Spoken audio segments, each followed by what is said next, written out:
जय हिंद बच्चों। तो कैसे हैं आप लोग? आशा करते हैं आप लोग अच्छे होंगे और आप लोग की पढ़ाई भी अच्छी चल रही होगी। आज हम लोग संस्कृत का मंदाकिनी वर्णनम पाठ देखने वाले हैं। एक्सरसाइज 10 है मंदाकिनी वर्णनम। तो इसके objective question, most important question जो भी ऑब्जेक्टिव है वो करने वाले हैं। आइए स्टार्ट करते हैं क्वेश्चन नंबर 1 से। अगर आपको इसका ऑब्जेक्टिव क्वेश्चन अगर आपका जवाब आता हो तो आप कमेंट में जवाब देते चलेंगे, ठीक है। आइए क्वेश्चन नंबर फर्स्ट है, मंदाकिनी वर्णनम पाठ के कवि कौन है? मंदाकिनी वर्णनम पाठ के कवि कौन है प्यारे बच्चों, आपको बताना है। ऑप्शन ए है वेद व्यास, बी है वाल्मीकि, सी है कालिदास एंड डी है भारवी। तो आपका राइट आंसर हो जाएगा ऑप्शन नंबर बी हो जाएगा वाल्मीकि, ठीक है। क्वेश्चन नंबर सेकंड पे आते हैं, मंदाकिनी का अर्थ क्या है? प्यारे बच्चों आपको बताना है कि मंदाकिनी का अर्थ क्या है। ऑप्शन ए है आपका गंगा नदी, बी है यमुना नदी, सी है सरस्वती नदी एंड डी है सरयू नदी। आपका राइट आंसर हो जाएगा ऑप्शन नंबर ए गंगा नदी हो जाएगा, ठीक है। मंदाकिनी का अर्थ क्या है? तो गंगा नदी। क्वेश्चन नंबर थर्ड है, मंदाकिनी वर्णनम पाठ में कहाँ की गंगा का वर्णन है?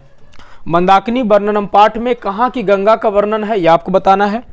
ऑप्शन ए है काशी की, बी है चित्रकूट की, सी है पटना की एंड डी है प्रयाग की। तो आपका राइट आंसर हो जाएगा ऑप्शन नंबर बी चित्रकूट की, ठीक है। आइए क्वेश्चन नंबर 4 है, मंदाकिनी वर्णनम पाठ के कवि कौन है? मंदाकिनी वर्णनम पाठ के कवि कौन है प्यारे बच्चों, आपको बताना है। ऑप्शन ए है तुलसीदास, बी है भारवी, सी है वाल्मीकि एंड डी है आपका कालिदास। तो आपका राइट आंसर हो जाएगा ऑप्शन नंबर सी हो जाएगा वाल्मीकि। आइए क्वेश्चन नंबर 5 पे चलते हैं।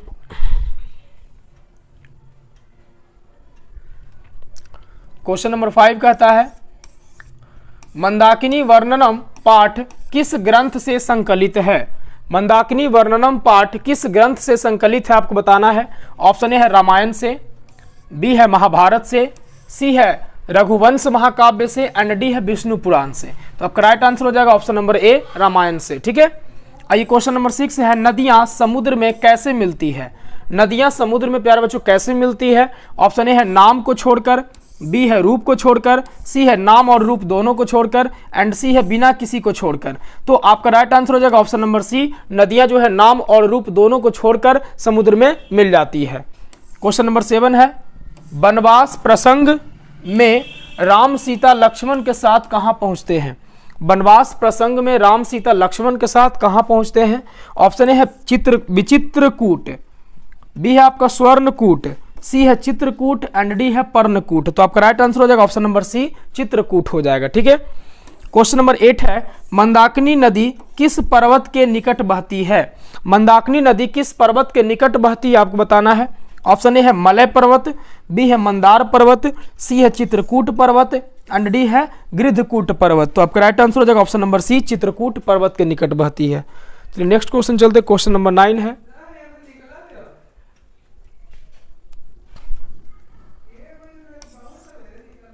क्वेश्चन नंबर 9 है, मंदाकिनी वर्णनम पाठ रामायण के किस कांड से संग्रहित है? मंदाकिनी वर्णनम पाठ रामायण के किस कांड से संग्रहित है आपको बताना है। ऑप्शन ए है अरण्य कांड से, बी है अयोध्या कांड से, सी है किष्किंधा कांड से एंड डी है सुंदर कांड से। तो आपका राइट आंसर हो जाएगा ऑप्शन नंबर बी अयोध्या कांड से, ये है ना, या अयोध्या कांड से ये संग्रहित है। क्वेश्चन नंबर 10 है, कालिदास ने किस नदी का वर्णन किया है? ऑप्शन ए है बूढ़ी गंगा, बी है मंदाकिनी, सी है यमुना एंड डी है कावेरी। तो ये करा कालिदास ने किस गंगा का वर्णन किया है ना। तो आपका राइट आंसर हो जाएगा ऑप्शन नंबर बी हो जाएगा मंदाकिनी हो जाएगा। क्वेश्चन नंबर 11 है, मंदाकिनी वर्णनम पाठ में किस नदी का वर्णन है? मंदाकिनी वर्णनम पाठ में किस नदी का वर्णन है प्यारे बच्चों? ऑप्शन है मंदाकिनी, बी है यमुना, सी है सरस्वती एंड डी है सरयू। तो आपका राइट आंसर हो जाएगा ऑप्शन नंबर ए हो जाएगा मंदाकिनी का वर्णन है, ठीक है। क्वेश्चन नंबर 12 है, वाल्मीकि रामायण से कौन सा पाठ संकलित है? वाल्मीकि रामायण से कौन सा पाठ संकलित है यह आपको बताना है। ऑप्शन ए है विश्व शांति, बी है कर्णस्य दान वीरता, सी है नीति श्लोका एंड डी है मंदाकिनी वर्णनम। तो आपका राइट आंसर हो जाएगा ऑप्शन नंबर डी मंदाकिनी वर्णनम। आइए क्वेश्चन नंबर 13 है, चित्रकूट स्थित गंगा का वर्णन किस पाठ में है? चित्रकूट स्थित गंगा का वर्णन किस पाठ में है प्यारे बच्चों आपको बताना है। ऑप्शन ए है कर्णस्य दान वीरता, बी है व्याघ्र पथिक कथा, सी है मंदाकिनी वर्णनम एंड डी है आपका भारत महिमा। तो आपका राइट आंसर हो जाएगा ऑप्शन नंबर सी हो जाएगा मंदाकिनी वर्णनम। ठीक है, आइए क्वेश्चन नंबर 14 पर चलते हैं। क्वेश्चन नंबर 14 है प्यारे बच्चों, रमणीयानि तीर्थानि किम संजयंती, रमणीय तीर्थ क्या उत्पन्न कर रहे हैं। रमणीय तीर्थ क्या उत्पन्न कर रहे हैं ये आपको बताना है। ऑप्शन ए है रति को, बी है गति को, सी है मति को एंड डी है भक्ति को। तो आपका राइट आंसर हो जाएगा ऑप्शन नंबर ए रति को। रमणीय तीर्थ जो है वो रति को उत्पन्न कर रहे हैं, है ना, राम जी के हृदय में रति उत्पन्न कर रहे हैं, नहीं खुशी उत्पन्न कर रहे हैं। क्वेश्चन नंबर 15 है राम मंदाकिनी की शोभा किसको दिखा रहे हैं। राम मंदाकिनी की शोभा प्यारे बच्चों किसको दिखा रहे हैं। ऑप्शन ए है लक्ष्मण को, बी है ऋषियों को, सी है विभीषण को एंड डी सीता को। तो आपका राइट आंसर हो जाएगा ऑप्शन नंबर डी सीता को दिखा रहे हैं। ठीक है, क्वेश्चन नंबर 16 है राम ने विशालाक्षी से किसको संबोधित किया है। राम ने विशालाक्षी से किसको संबोधित किया है। ऑप्शन ए है सीता को, बी है शूर्पणखा को, सी है आपका लक्ष्मण को एंड डी है कौशल्या को। तो आपका राइट आंसर हो जाएगा ऑप्शन नंबर ए हो जाएगा सीता को। इन्होंने संबोधित किया है विशालाक्षी से किसको, सीता को, है ना, बड़े नेत्रों वाली। विशालाक्षी का मतलब बड़े नेत्रों वाली। आइए क्वेश्चन नंबर 17 पर चलते हैं।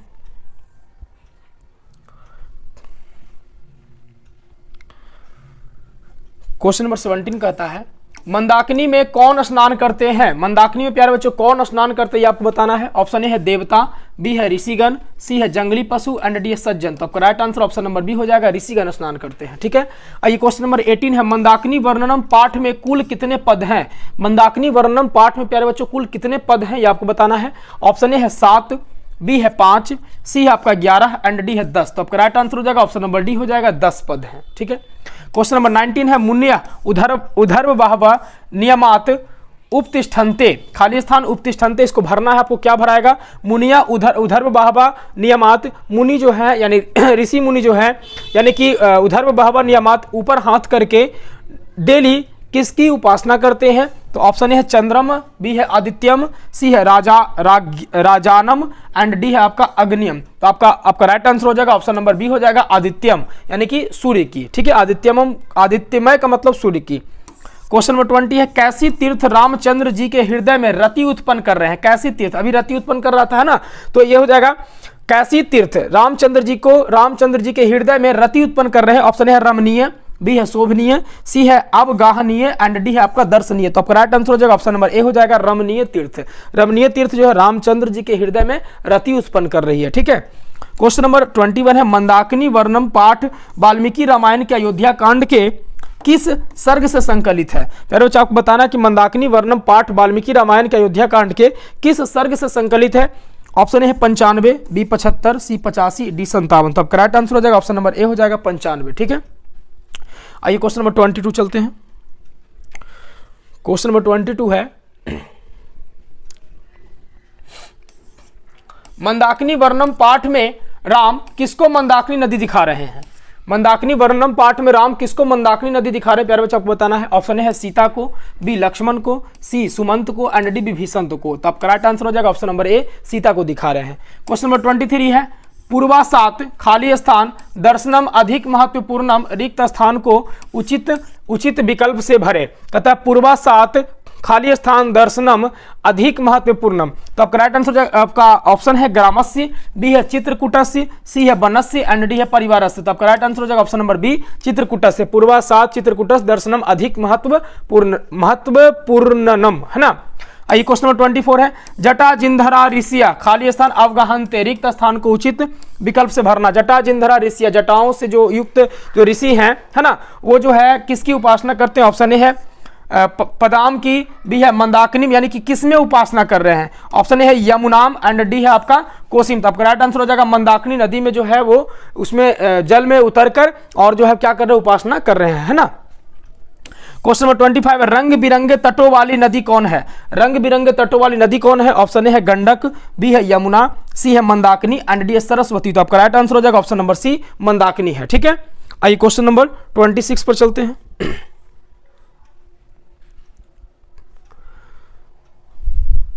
क्वेश्चन नंबर 26 से प्यारे बच्चों देखेंगे हंस सारस से युक्त कौन सी नदी है।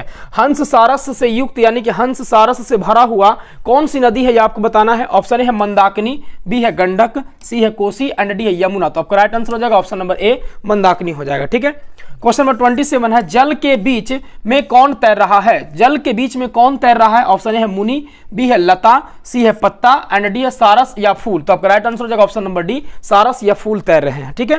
क्वेश्चन नंबर 28 है, कौन सी नदी प्राकृतिक संपदाओं से घिरी हुई है? कौन सी नदी प्राकृतिक संपदाओं से घिरी हुई है आपको बताना है। ऑप्शन ए है मंदाकिनी, बी है यमुना, सी है सरस्वती एंड डी है कावेरी। तो आपका राइट आंसर हो जाएगा ऑप्शन नंबर ए, मंदाकिनी नदी जो है वो प्राकृतिक संपदाओं से क्या है, घिरी हुई है। ठीक है।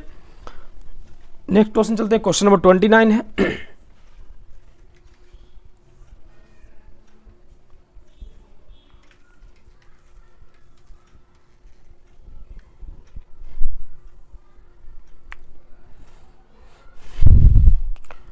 क्वेश्चन नंबर 29 है, विशाल नेत्रों वाली कौन है? ऑप्शन ए है श्री राम, बी है केवट, सी है सीता एंड डी है राधा। तो आपका राइट आंसर हो जाएगा ऑप्शन नंबर सी, सीता को संबोधित किया गया है विशाल नेत्रों वाली, विशालाक्षी।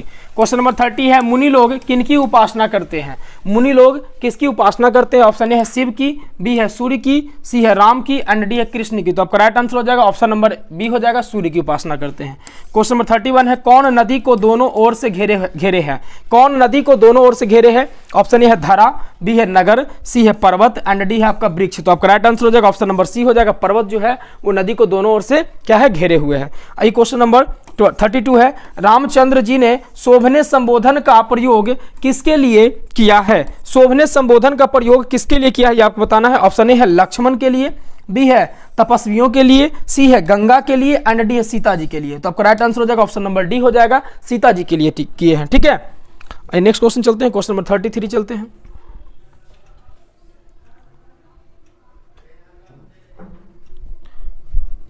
क्वेश्चन नंबर 33 कहता है, जटा जिंधरा खाली स्थान बकलोत्तर वाससः, इस श्लोकांश के रिक्त स्थान में कौन सा पद होगा? जटा जिंधरा खाली स्थान बकलोत्तर वाससः, इस श्लोक के रिक्त स्थान में कौन सा पद होगा? ऑप्शन ए है भाले, बी है बाले, सी है काले एंड डी है ताले। तो आपका राइट आंसर हो जाएगा ऑप्शन नंबर सी हो जाएगा, काले। जटा जिंधरा काले बकलोत्तर वाससः। ठीक है।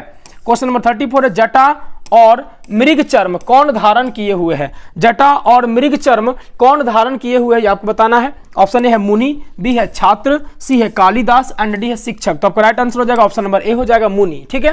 आपका राइट आंसर क्या हो जाएगा, मुनि।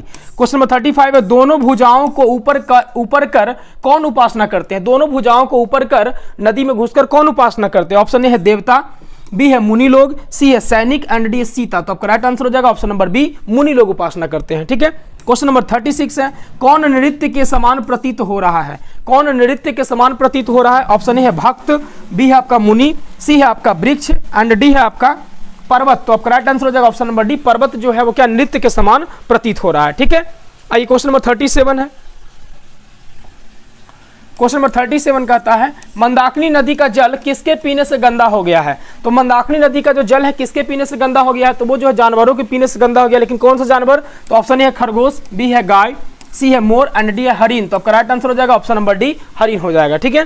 क्वेश्चन नंबर 38 है, रामायण के रचनाकार कौन है? रामायण के रचनाकार कौन है आपको बताना है। ऑप्शन ए है वाल्मीकि, बी है व्यास, सी है तुलसीदास एंड डी है कालिदास। तो आपका राइट आंसर हो जाएगा ऑप्शन नंबर ए हो जाएगा, वाल्मीकि हो जाएगा। ठीक है।